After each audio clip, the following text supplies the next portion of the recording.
Welcome everyone for our first ever House of the Dragon watch party. HBO has published the official release date for the Game of Thrones prequel series. The show will premiere on August 21st. That is a Sunday, just like how the original Game of Thrones aired. If they air one episode a week, the show will wrap up in time for Halloween.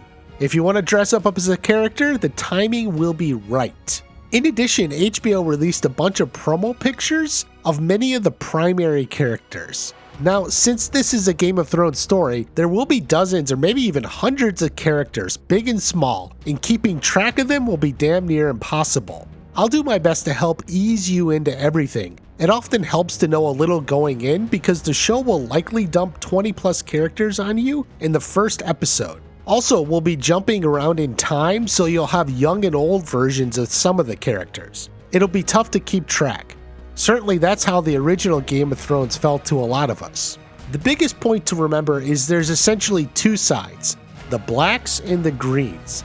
The split comes from the colors associated with these two women. Yeah, pictures are deceiving. They aren't going to get along too well. You could maybe even say they hate each other. Well, damn, fighting over the throne will do that. The basic story is she's the heir to the throne, but she wants her son to be king instead.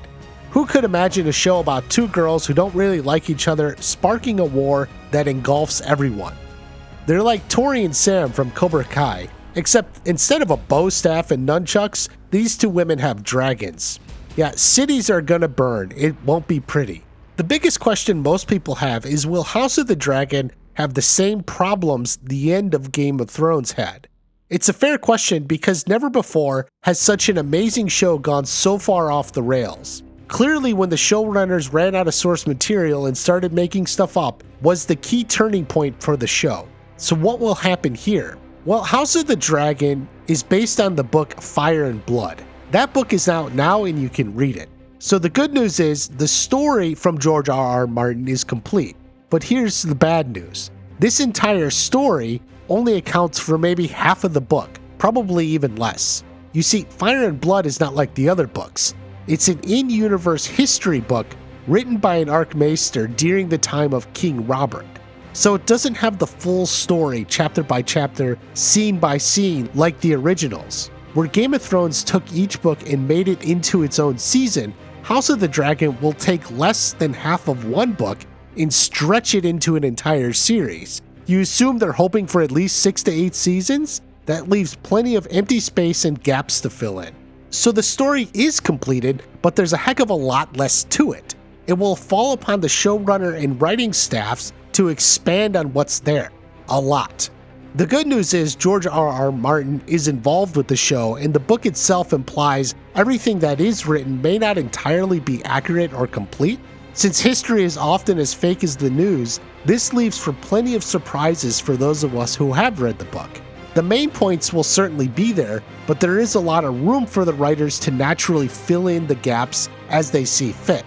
And it's not like Martin has anything else he's working on, but that is also the worry. Obviously, Dan and Dave, often referred to as Dumb and Dumber, had access to George R.R. Martin and his notes. They still messed the whole thing up. All the intrigue of the early seasons went away. Characters didn't make sense anymore. It essentially falls onto this writing staff to replicate what Martin did with his books. Are you drunk? Not have my honor questioned by an imp? I'm not questioning your honor, Lord Janus. I'm denying its existence. They aren't just adapting what's there, they're adding to the story. They have to.